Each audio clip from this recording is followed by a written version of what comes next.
Welcome back to the channel, and if you are new here, make sure you hit that subscribe button because we tell stories here that will stay with you long after the last word.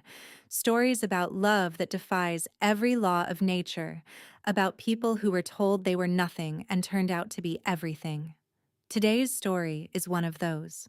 It begins with a girl who never shifted, who spent 6 years watching everyone around her become something magnificent while she remained exactly as she was. And it ends with a truth so ancient and so powerful that it rewrote the history of an entire world. Get comfortable. This one is going to take you somewhere you have never been before. Mara Voss had learned very early in life that the worst kind of loneliness is not the kind where you are physically alone. It is the kind where you are surrounded by people who love you and still cannot see you. Not really. Not the way you need to be seen. She had grown up in the territory of the Grey Wind Pack, a community of about 400 werewolves spread across a forested valley in the northern highlands, where the trees grew so tall they blocked the midday sun, and the air always smelled of pine resin and cold stone.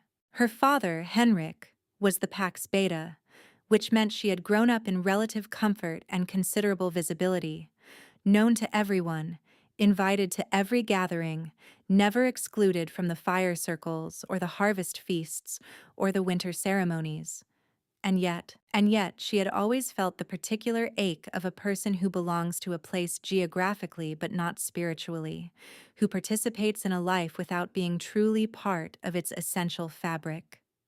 The essential fabric of the Grey Wind Pack, like all werewolf packs, was the shift. Everything revolved around it.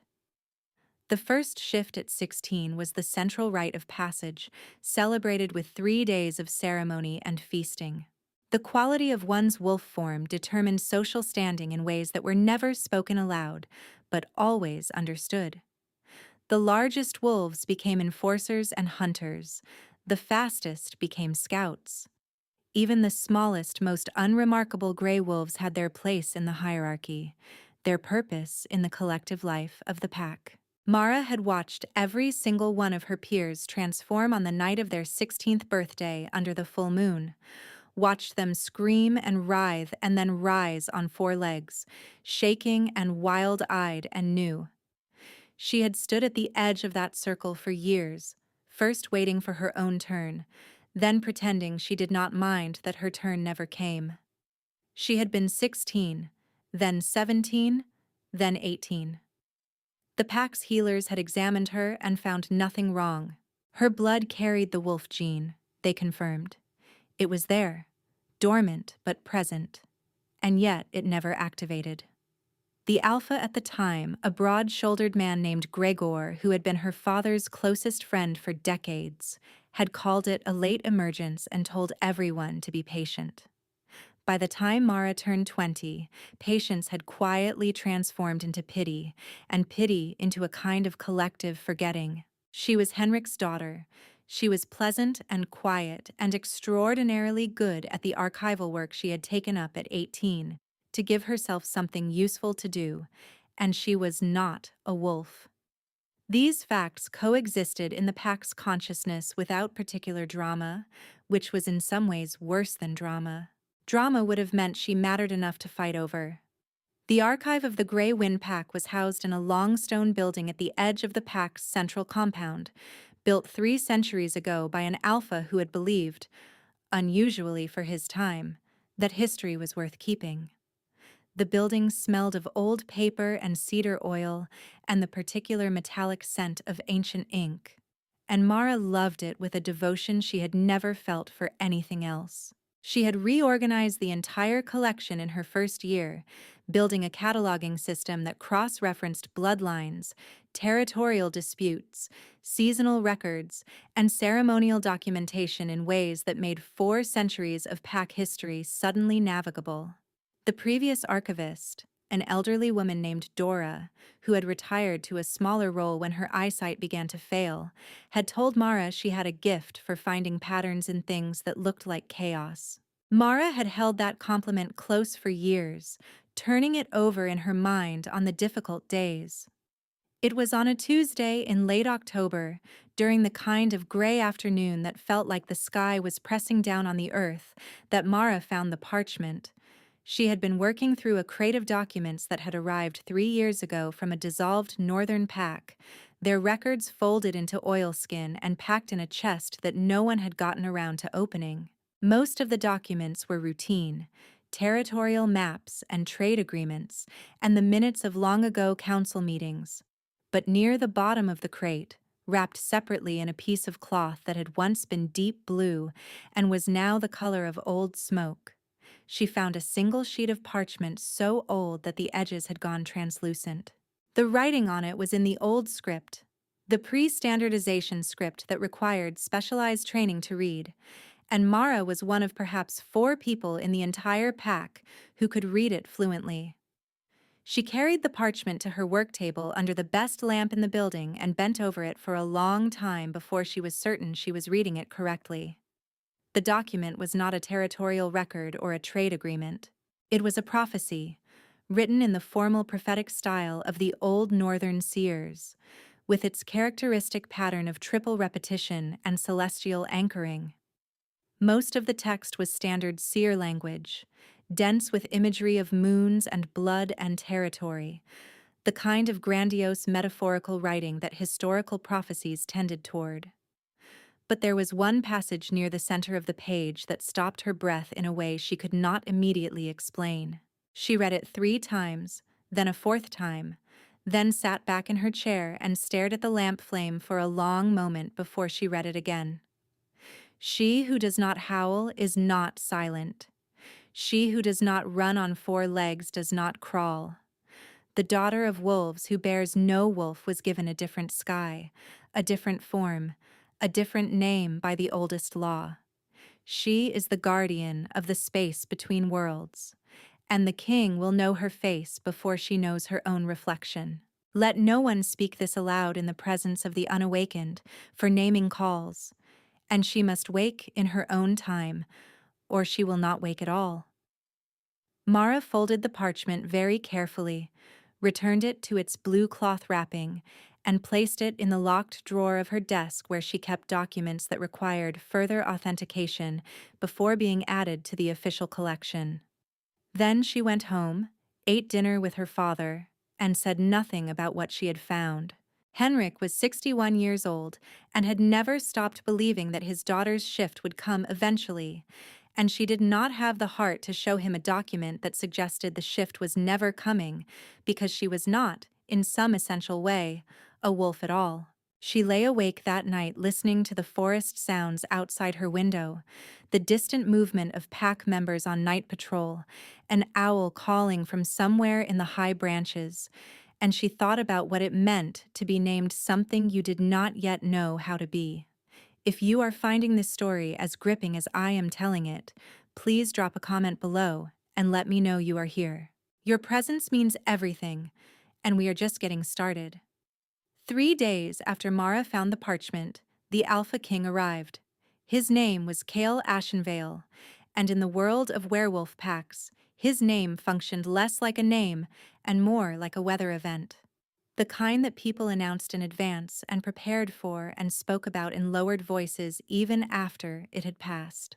He was the sovereign alpha, the wolf whose bloodline predated all current pack structures by centuries, whose authority over territorial disputes was absolute, and whose periodic inspections of individual packs were occasions for simultaneous honor and anxiety.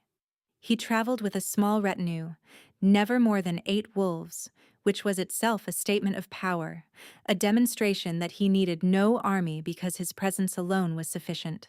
He had been Alpha King for what the records described as a very long time, with a specificity that varied depending on which records you consulted. Some said 200 years, some said closer to 3. And the photographs in more recent documentation showed a man who appeared to be in his mid-30s and had apparently appeared that way for as long as photographs had existed. Mara knew all of this from the archive. She had read every document related to Kale Ashenvale's interactions with the Grey Windpack over the centuries, because she read everything, because that was who she was.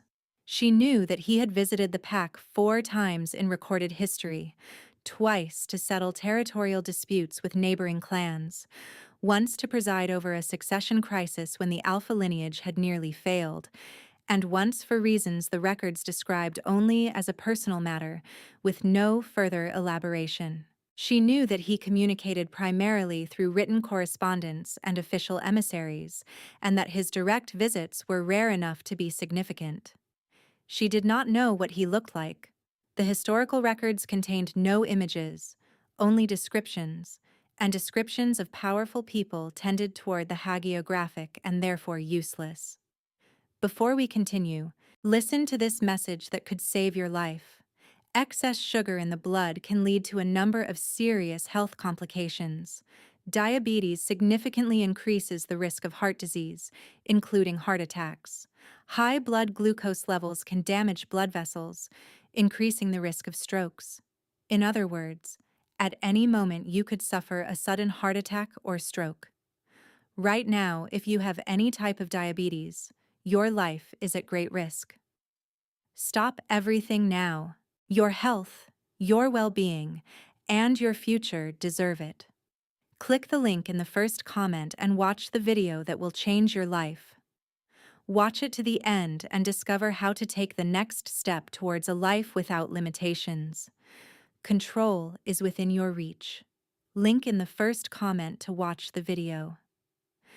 The pack prepared for his arrival with the controlled intensity of people who are trying very hard not to appear anxious.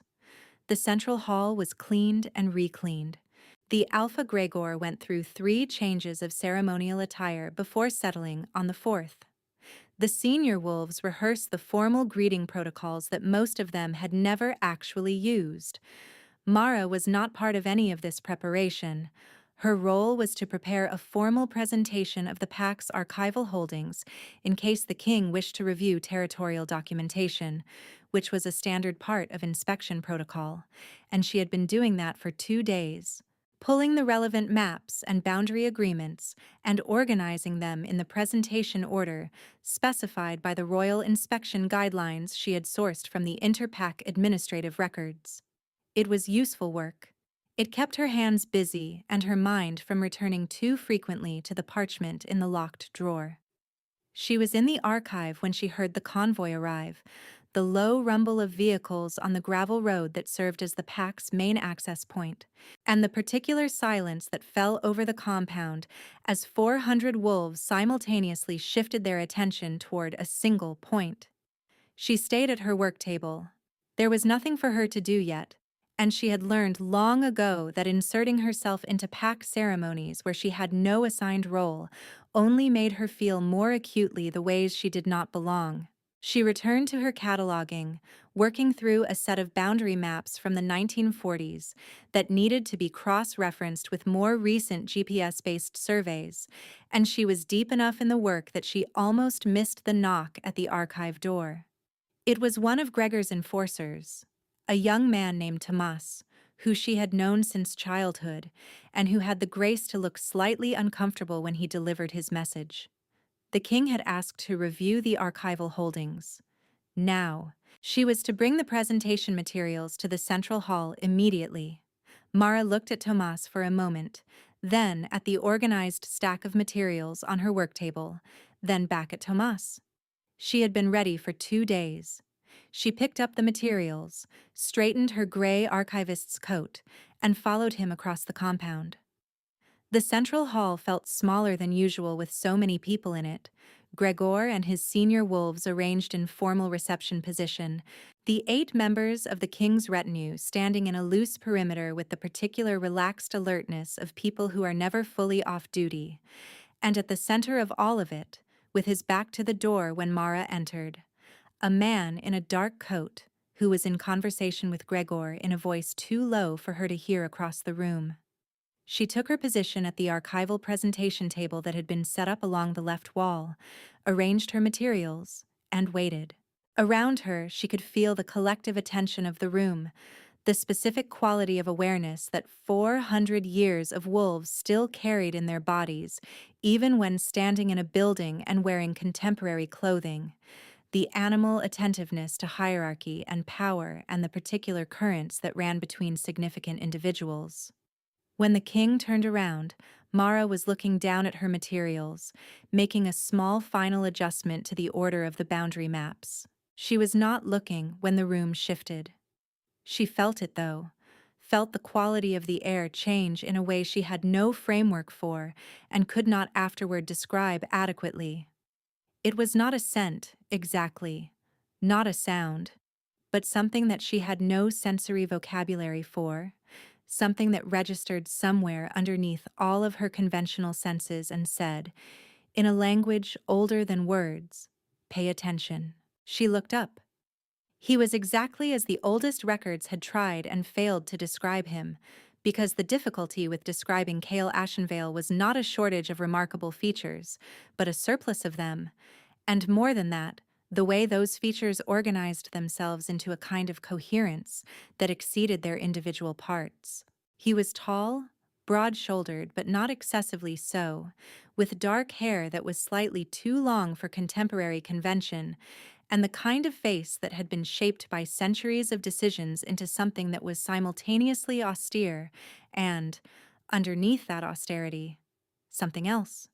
Something that Mara's mind skipped over without landing because it was too much to process in the same moment as everything else she was processing. His eyes were gold. Not amber, not hazel, not honey-colored. Gold. The specific metallic gold of old coins, of autumn light through amber glass, of something that belonged to a different order of existence than ordinary eye color.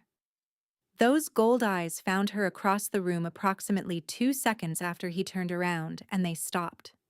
Not drifted past, not glanced at and moved on. Stopped.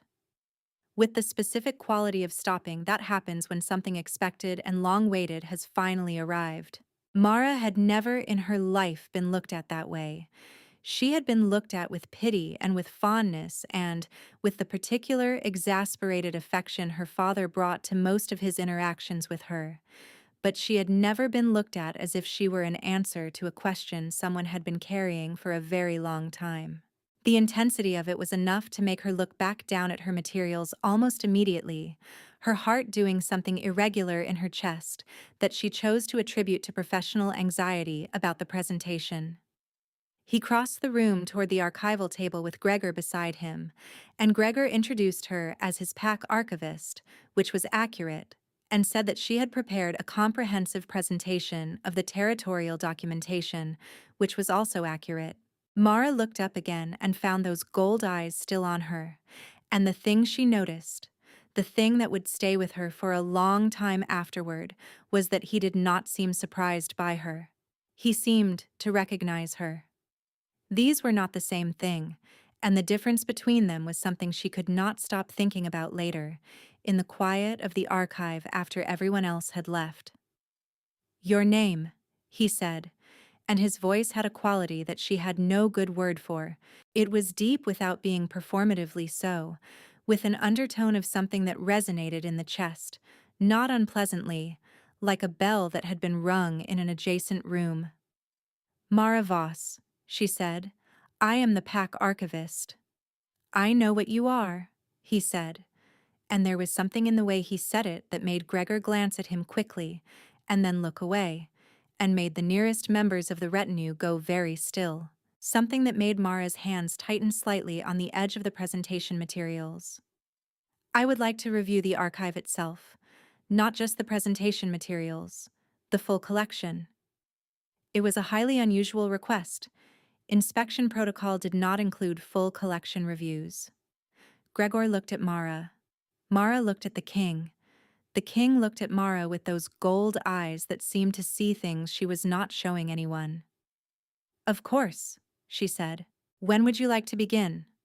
"Now," he said. "Hit that like button if you felt that moment. We are going to the archive and things are about to get much more complicated." She led him to the archive alone. He had dismissed the retinue member who had moved to accompany them with a single gesture that brooked no argument, and Gregor had not objected, which told Mara something about the degree to which the king's authority superseded normal pack protocol. Walking beside him across the compound, she was aware of him in a way that had nothing to do with attraction, or rather, that was not only attraction, that was something more fundamental. The awareness you might have of a significant geographical feature, a mountain or a river, something that organized the landscape around it and required you to recalibrate your sense of direction. The pack members they passed went still and deferential, which was the expected response to the king's presence, but she noticed that several of them looked not at him but at her, and with an expression she could not quite categorize. Inside the archive, she watched him move through the space with the specific quality of attention of someone who is looking for a particular thing, among many things. He went to the oldest section first, the pre-standardization documents, the records written in the script she could read, and most of the pack could not. He stood in front of the shelving units for a long moment, running his gaze along the spines and the file labels, and then he turned to her. "You cataloged all of this yourself," he said. It was not a question. "Yes. When I took the position 4 years ago, the collection was largely unsorted. It took about 18 months to build the current system." "And you read the old script?" "Fluently. It was necessary for the work." He was looking at her again with that quality of recognition, and she felt it again, the irrational and inexplicable sense of being seen more completely than she was revealing, of being understood by someone who had information she did not. "The crate from the Ironfall pack," he said. "It arrived approximately 3 years ago. Have you worked through it?" The specificity of this stopped her. There was no particular reason for the king of all werewolf packs to know about the archival crate from a dissolved minor northern pack that had arrived at the Grey Wind archive 3 years ago. It was an administrative detail of no significance to anyone outside this building. "I completed it last week," she said carefully. "And what did you find?" She looked at him for a moment. "Mostly routine administrative documentation. Territorial maps, trade records, council minutes from the mid-20th century." She paused. "And one document that I have not yet formally catalogued. It required further authentication." The gold eyes were very steady on hers. "Where is it?" "In the locked drawer of my work table." He nodded once, as if she had confirmed something he already knew. "I will not ask you to show it to me before you are ready," he said. "But I would like you to understand something, Maravos. That document is not from the Ironfall pack. It is much older than the Ironfall pack. It was placed in that crate deliberately, more than 30 years ago, because it needed to travel to this archive, and because this archive needed to be in the care of someone who could read it when it arrived." The silence in the archive was very complete.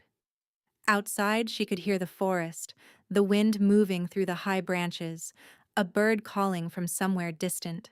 Inside, there was only the smell of old paper and cedar oil, and, now, the particular quiet of someone saying something that realigns the architecture of everything you thought you understood. "You placed it there," she said. "I arranged for it to travel here," he said. "That is not quite the same thing. The document itself is ancient. Its origin predates my own, and I have been alive for a very long time." "Why?" she asked, and she was not sure which part of the sentence she was asking why about, whether she meant "Why did you arrange for it to travel here?" or "Why to me?" or "Why now?" But he seemed to understand that she meant all of it. "Because it is yours," he said. "Because it speaks about you, specifically, and because you needed to read it before I arrived, so that when I told you what I am about to tell you, you would have a context for it that did not come only from me." He crossed to the work table, not to the locked drawer but to the chair across from it, and he sat down in it with the ease of someone who is accustomed to waiting and has made peace with it. "Sit down, Mara. There is a great deal I need to tell you." She sat. She opened the locked drawer and took out the blue cloth-wrapped parchment and set it on the table between them. She did not unwrap it. He did not reach for it. "Tell me," she said. "Do not go anywhere. This is the part where everything changes." He told her about the oldest law first because without the oldest law, nothing else would make sense. In the early centuries of the supernatural world, before pacts had formalized into the political structures that now govern them, before the delineation between different kinds of supernatural beings had hardened into the rigid taxonomies of the modern era, there had been a different understanding of what it meant to carry a gift. Not every gift was the same shape. Not every being who carried supernatural potential was destined for the same form. The oldest seers, those who had lived in the period before what the records called the Great Formalization, had recognized this and had built their understanding of the world around it. There were, they said, beings who existed at the junctures, at the boundaries between kinds and categories and worlds, not hybrids in the conventional sense, not mixed blood in the way that had sometimes occurred when different supernatural lines crossed. Something else, something that required a different word, and the word they had used was guardian. Guardians were born, not made. They appeared rarely in long intervals, carrying the genetic markers of one kind and the soul signature of another. Always born into the kind that would initially try to claim them, always initially unrecognized, always eventually revealed. The trigger for revelation was different in each case but always had two components: an internal catalyst, usually the accumulation of enough experience and understanding to hold the full truth of what they were, and an external one, usually contact with someone of sufficient age and power to perceive their true nature beneath the surface presentation. The external catalyst, the oldest records made clear, was always the same kind of being as what the guardian truly was. A guardian could only be truly seen by one of their own kind. "What I am," she said when he paused, and it was not quite a question, because part of her had known since the night she read the parchment, had known in the way you know things that your mind is not quite ready to hold yet. "The old records call you a sky guardian," he said, specifically, one aligned with the Arctic manifestation. "In modern terms, the form you will take, when you take it, is an owl. A snow owl. It is rare. In 300 years I have encountered the documentation of 4 sky guardians, and I have met only 2. He looked at her across the table. "You are the 3rd I have met." The archive was very quiet. Mara looked at the parchment in its blue cloth on the table. She thought about the owl that had called from the trees outside her window 3 nights ago, and the night before that.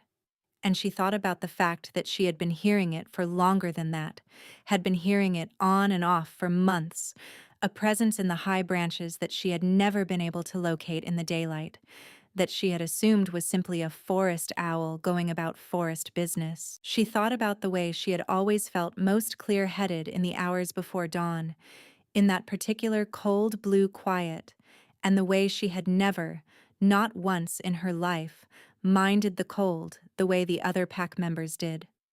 She thought about the way heights did not frighten her, and the way she sometimes woke from dreams she could not quite remember, with the sense of having been very high up and moving very fast and feeling, for the first time in her life, completely right.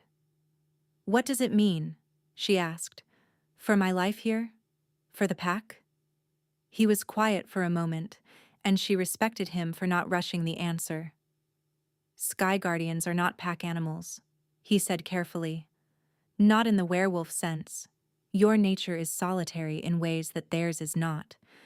But that does not mean you cannot have bonds. It does not mean you cannot have a home, or a community, or," he paused almost imperceptibly, "people who matter to you." She looked at him. "And the prophecy. The part about the king knowing my face before I know my own reflection."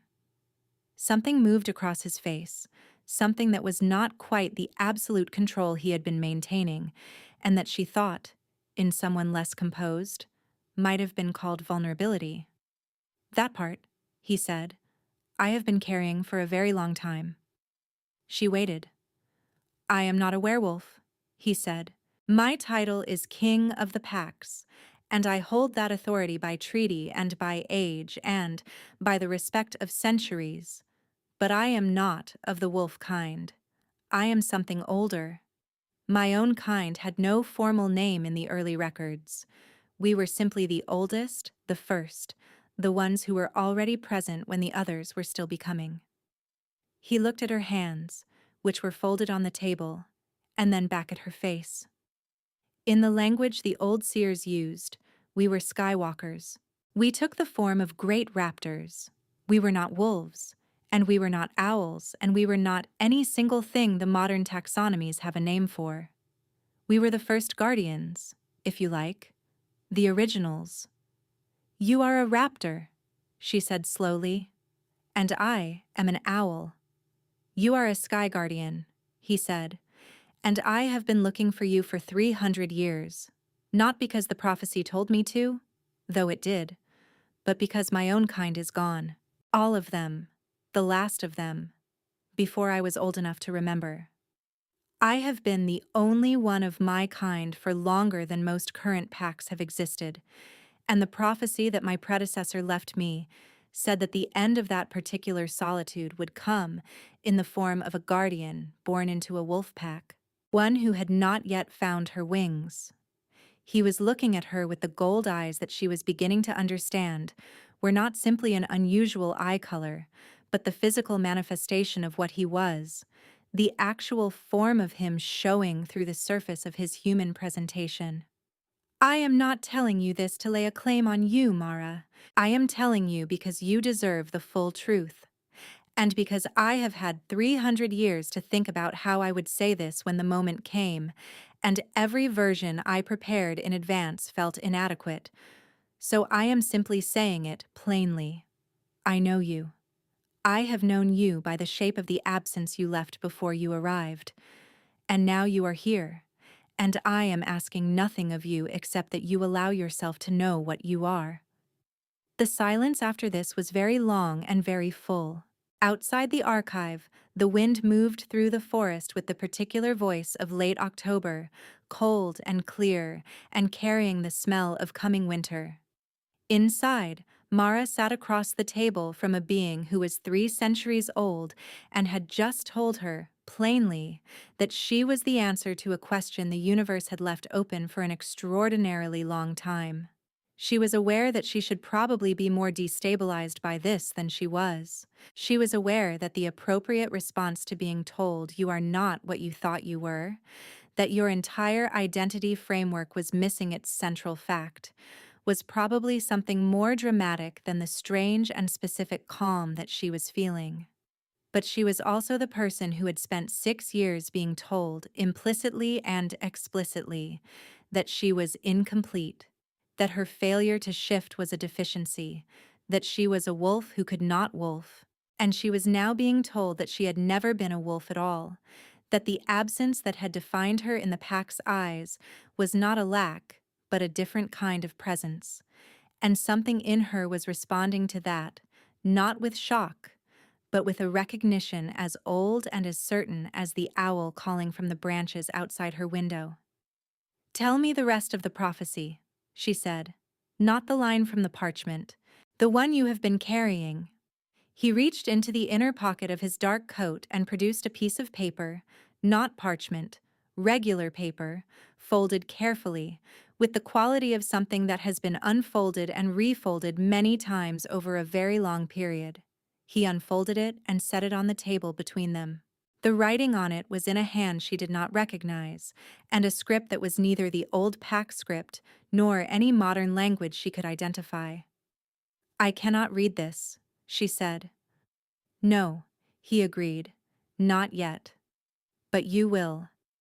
It is written in the language of the Skywalkers, and once you have shifted for the first time, it will be as natural to you as the old pack script." He left it on the table, not offering to translate, not rushing her toward what it said. "When you are ready to know what it says, I will tell you." She looked at the paper for a long moment. Then she looked at him. "How long are you staying?" "As long as the inspection requires," he said. "Standard protocol is 3 to 5 days." "And after that?" The gold eyes held hers. That is entirely your decision. Subscribe if you are as absorbed in this story as I think you are. We have a long way left to travel together. The next 3 days were the strangest of Mara's life, and her life had not been lacking for strangeness. She continued her regular archival work during the hours when the king was occupied with the official inspection business, the territorial reviews and council meetings, and the various administrative interactions that comprised the formal structure of a royal inspection. She ate meals with her father, who had noticed that she was quieter than usual and attributed it to the general tension of the inspection period, which she allowed him to believe. She went to sleep at her normal hour and lay awake long past it, listening to the owl in the trees. On the second morning, she found a feather on the windowsill. It was white, almost entirely, with the faintest barring of pale gray near the tip, and it was larger than any feather she had seen from a common barn owl. She picked it up and held it in the early light for a long time, then placed it on her nightstand, with the care you would give a significant document. The king, in the spaces between official obligations, returned to the archive. He did not always come inside.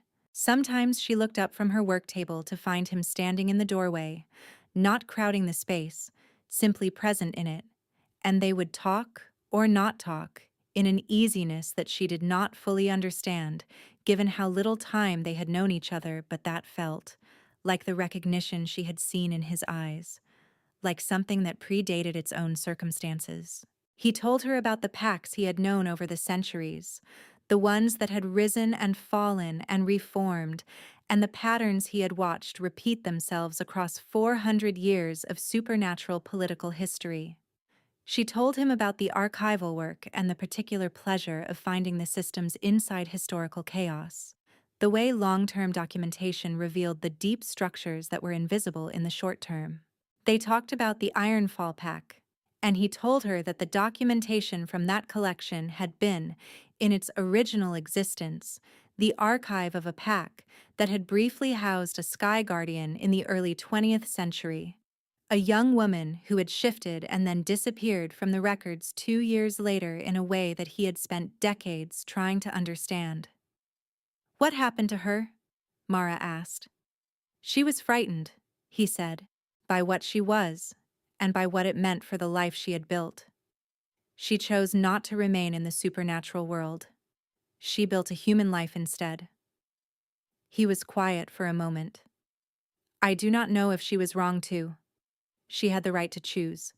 But I think she spent the rest of that life in a particular kind of longing, and I think she knew it. Mara thought about this for a long time. On the third evening, the evening before the king's retinue was scheduled to depart, she went to his temporary quarters in the guest wing of the pack's main building and knocked on the door. He opened it almost immediately, as if he had been expecting her, which she suspected he had been. I want to try, she said, without preamble, to shift.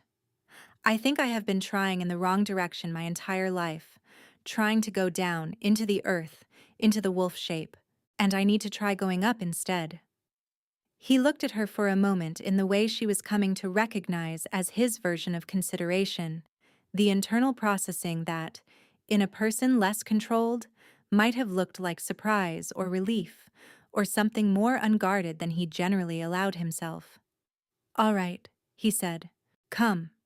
He led her out of the compound entirely, through the forest to the north of the pack territory, following paths that she recognized from years of walking this area, but that seemed different at night. More themselves somehow, with the frost beginning to build on the fallen leaves and the sky above the tree canopy an absolute depth of stars. They came out at the high ridge that marked the northern edge of Packland, the place where the forest gave way to open rock and the view opened up over the valley below and the mountains beyond, and the sky above was enormous and cold and full.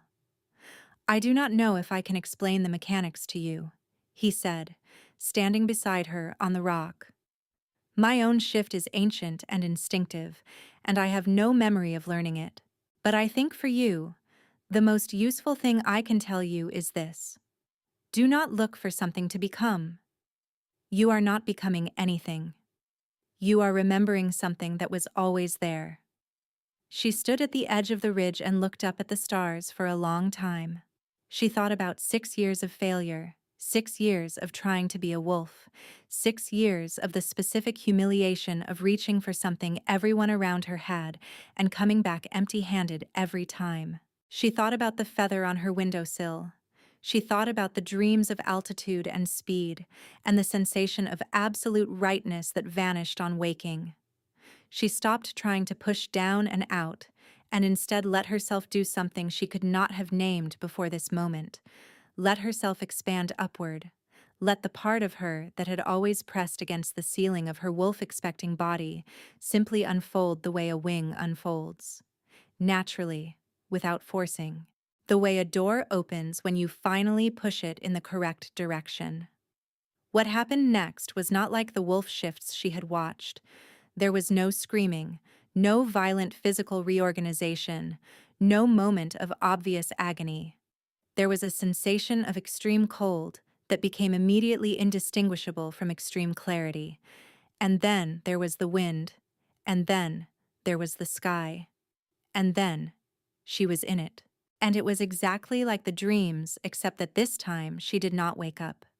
She was vast and she was precise, and she was white against the stars, circling up on a thermal that she felt in her bones like music, and below her the ridge was a thin line and the forest was a darkness and the pack's lights were distant gold points in the valley. She could see the king on the ridge below, looking up, and even from this altitude she could see that he had shifted too, though not into a wolf shape, but into something with wings.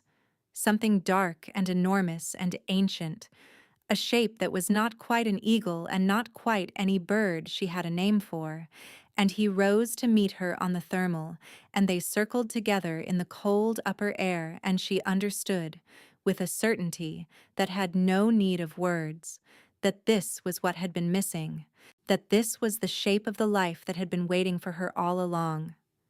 If you need a moment, take it. I needed one too. She shifted back on the ridge, standing in her human form with the cold air on her face, and her heart doing something she had no adequate description for. And he landed beside her a moment later and stood in his human form, and they looked at each other in the dark and the stars. "You flew," he said, and his voice had lost something of its careful control, had become something simpler and more direct, and she thought she understood now why he had been maintaining that control for 3 days, what it had cost him. "I flew," she agreed. She looked down at her hands, which were her own hands, and also now, something more than they had been before, inhabited differently, known differently. "Tell me what the prophecy says. Your prophecy, the one in the Skywalker script." He produced the folded paper again and held it out to her. She took it and unfolded it and looked at the script. And this time, not entirely to her surprise, she could read it. Not fluently, not with the ease that the full coming into her nature would eventually bring, but well enough, the way you can read a language you learned in childhood and then set aside for many years, finding the shapes familiar in a way your analytical mind cannot immediately account for. She read it slowly, working through the old language, and when she had finished she stood quietly for a while with the paper in her hands and the stars above and the forest all around. "It says that the last Sky Guardian will not be the last," she said. "It says that the king who waits will be the king who is found, and that what was ended will be begun again." "Yes," he said. "It says that there will be others after me.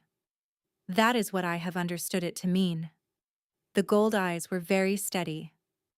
"I want to be precise with you about what that means and what it does not mean. I am not asking anything of you on the basis of prophecy. Prophecy describes possibility, not obligation. Your life is yours. What you do with what you now know about yourself, how you live it, where you live it, who you choose to share it with. All of that is your choice, made in full freedom." She looked at him. She had known him for 3 days. She had also known him in the way you know things that live underneath words and timelines, in the way the shift had lived in her for 22 years before it expressed itself, present and real, and simply waiting for the right conditions. "You have been alone for a very long time," she said. "Yes," he said. "So have I," she said. "In the particular way you mean it, surrounded by people and still alone in the essential thing." "Yes," he said again, more quietly.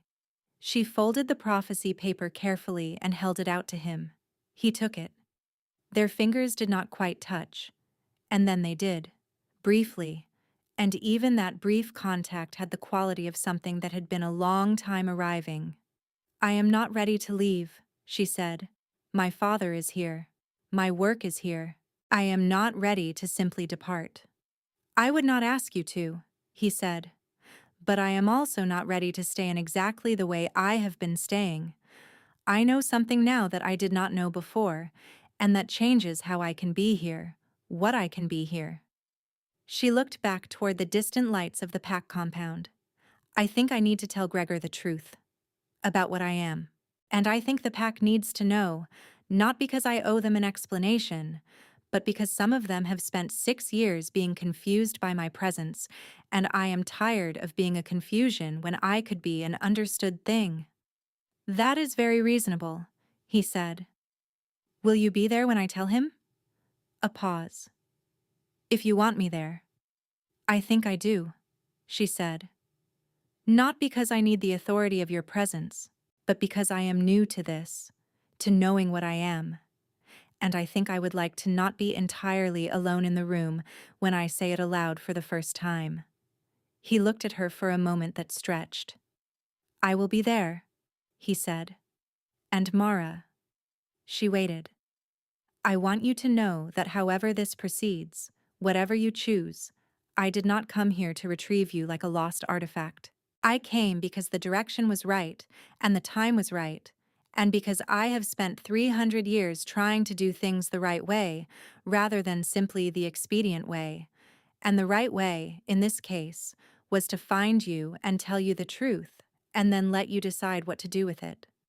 That is," she said after a moment, "a very dignified way to behave after 300 years of waiting." Something crossed his face that was unmistakably, humanizingly, a smile. It changed his face in a way that she found she wanted to look at for a while longer. "I have had time to work on it," he said. "Tell me in the comments if you are rooting for these two, because I absolutely am." She told Gregor the next morning, with Kale present as promised, and the Alpha's response was not what she had expected. Which was to say, it was not the confusion or the rejection or the complicated grief she had anticipated. Gregor, who had been Alpha for 30 years and had seen more than he generally spoke about, listened to her tell him what she was, watched her produce the parchment from the blue cloth, listened to the king's quiet corroboration of her account, and then sat back in his chair and looked at the ceiling for a moment and said, "Your mother knew." Mara went very still. Gregor looked at her with the expression of someone who has been keeping a confidence for a long time and has finally been released from it. "She told me, when you were very young, that you were going to be something the pack did not have a name for, and that when the time came, we needed to make room for it instead of trying to change it. She did not know exactly what you were, but she knew you were not going to shift wolf. She asked me to take care of you until you found your way to what you were, and to make sure that no one did anything that could not be undone in the name of trying to fix you." He looked at her. "Your father knows too. He has known for 22 years that you were waiting for something, even if he did not know what."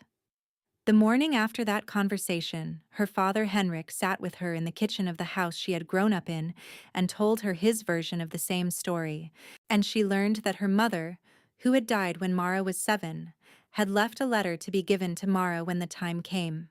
He produced it from a box in his study that she had seen all her life and never thought to open, an envelope with her name on it in a handwriting she recognized from old photographs, and from the few letters her mother had written to her father that had been kept in the house. She read the letter at the kitchen table with her father sitting across from her and making tea that neither of them drank. And the letter said, in part, that her mother had always known she was different, had loved that difference with everything she had, and had trusted the world to eventually give Mara what she needed to understand herself. The letter ended with a line that made Mara sit in silence for a very long time. "You will fly, my love. I have always been able to see it in you. I just could not see the wings yet." The king departed with his retinue on the 5th day, as scheduled, and Mara stood in the compound and watched them go with her father beside her, and the feather from her windowsill in her coat pocket. Before he left, Cale had given her a way to reach him, not a formal diplomatic channel but a direct one, and had told her that he would not contact her first, that whatever happened next would begin with her, and that he would be there when it did. She had nodded, and they had looked at each other for a moment in the compound in the thin November light, and nothing had been said that needed words. She spent the following months rebuilding her understanding of herself from the foundation, which was extensive work, but also, for the first time in her adult life, work that felt like walking toward something rather than away from it. She shifted on the nights of the full moon when the pack ran, and she ran too, in her own way, in the sky above the forest, while 400 wolves moved through the trees below. And the first time this happened, several of the wolves looked up and went still, watching the white shape wheeling in the dark above them, and word spread through the pack in the way that things spread in communities that communicate as much in instinct as in language. She was not incomplete. She had never been incomplete. She had simply been a different shape than anyone had known to look for. She began corresponding with Cale. The correspondence was, initially, about the archive, because they had discovered a mutual interest in the oldest documents, and because he had access to collections that no pack archive contained, the records of the pre-formalization period that most packs did not know existed.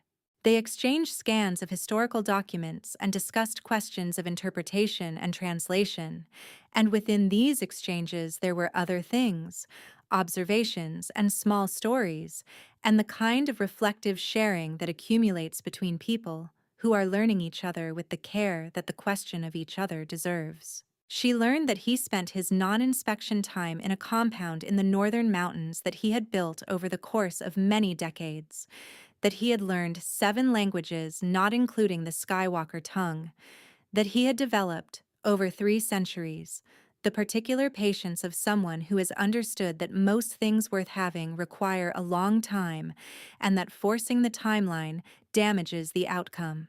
He learned that she had begun teaching herself to bake in the winter evenings because it was a tactile and methodical activity that her mind could rest in, that she had started a side project of translating the pre-formalization documents from the old script into the modern standardized language so they could be accessible to packs that did not have an archivist trained in the old form, that she flew every night, sometimes for hours, in the cold dark above the valley.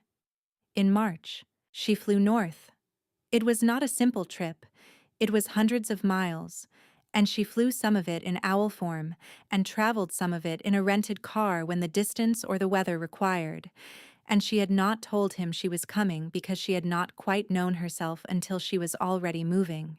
She arrived at his compound on a Thursday afternoon and stood at the gate and was met by a member of his permanent staff who said, with complete evenness, that the king had been expecting her, which told her something she found worth knowing. He came to meet her in the entry hall, and they stood facing each other in the gray March afternoon, and she said, "I am not ready to stay, but I am ready to be here for a while, if that works for you." "That works for me," he said, with the smile she had been thinking about since the night on the ridge. She stayed for 3 weeks. They worked side by side in his personal archive, which was the most extraordinary collection of pre-formalization documents she had ever seen, and they talked long into the evenings about history, and about the world as it had been, and as it currently was, and about what it might become. and they shifted together on the clear, cold nights. The dark, ancient shape of him and the white precision of her, moving through the mountain air in a language that had no equivalent in any of the 7 he had learned in 300 years. On the last evening before she returned south, they sat in the study with the fire, and she told him that she thought she understood now what the prophecy had meant, not as a directive, but as a description, and what it described was not the end of something, but the beginning, not a resolution, but an opening. He said he had always hoped that was the correct reading, but that he had not allowed himself to be certain until she was here, and he could see that it was true. She said that she was not ready to know exactly what the shape of this was going to be, that she needed more time and more herself, and more of the life she was still building in the pack that had been her home, even when it had not quite known how to be her home. He said that he had 300 years of practice at patience, and that she could have whatever time she needed, and that whatever she decided, he would be there. She said she knew. She kissed him for the first time on the threshold of the study, briefly and with the specific quality of someone who is beginning something rather than resolving it. And then she went to bed, and in the morning she drove south and flew the last 100 miles under a sky the color of pale silver and felt, the entire way, the particular gladness of a person who knows exactly what she is returning to and exactly what she will, in good time, return toward. If this story moved you, leave a comment below. Tell me what part stayed with you longest. These stories exist because you show up to hear them, and every time you do, it matters. The epilogue of Mara Voss does not happen in a single dramatic moment. It accumulates the way all real things accumulate, in increments and seasons, and the slow building of a life that fits the shape of the person living it. She spends 2 more years in the Grey Wind Pack's territory, longer than she had initially anticipated. But the work she is doing there, the translation project, the archive expansion, the slow and patient process of teaching the Pack's younger generation the old script, turns out to be more significant than she had known when she began it. 3 other Packs make formal requests to access her translations, and she discovers in the administration of these requests that she has a talent for interpack diplomacy that she had not previously had occasion to use, a talent that Kyle, when she mentions it to him, receives with a look that tells her he is not surprised. She visits him 4 more times in those 2 years, and he visits her once, which causes a ripple through the Grey Wind Pack that takes several weeks to settle, but settles thoroughly once Gregor hosts a formal dinner, and the king is seen eating soup in a kitchen and speaking with Henrik about the history of the Northern Territories, with the ease of someone who is not performing authority, but simply being it. On a night in late September, 3 years after the October when she found the parchment, she stands on the northern ridge with her father and looks up at the stars.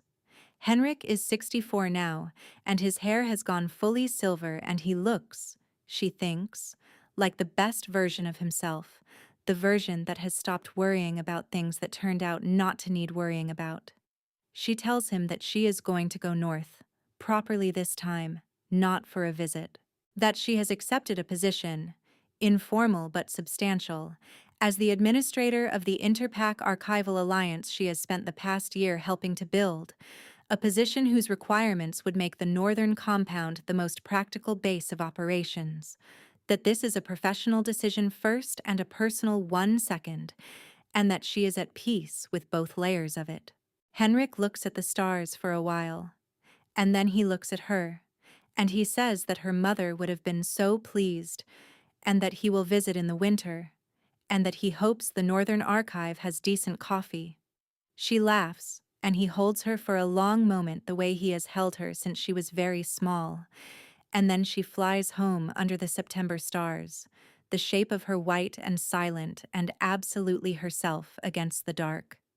She moves north in October, in the same month that changed everything, which feels right in the way that a story completing its own rhyme feels right.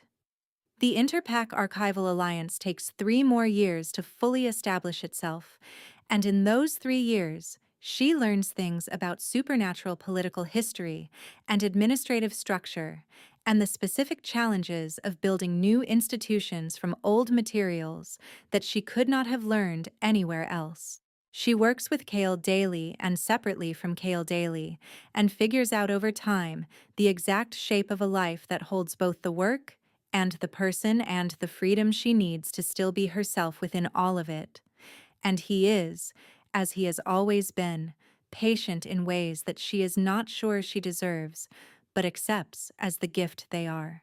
They shift together as often as they can, and in the cold mountain air above the compound, they communicate in the language that has no human equivalent, and that she is, 3 years in, becoming fluent in. And there are nights when she looks at the dark ancient shape of him against the stars and feels the particular awe of a person in the presence of something they did not know could exist for them.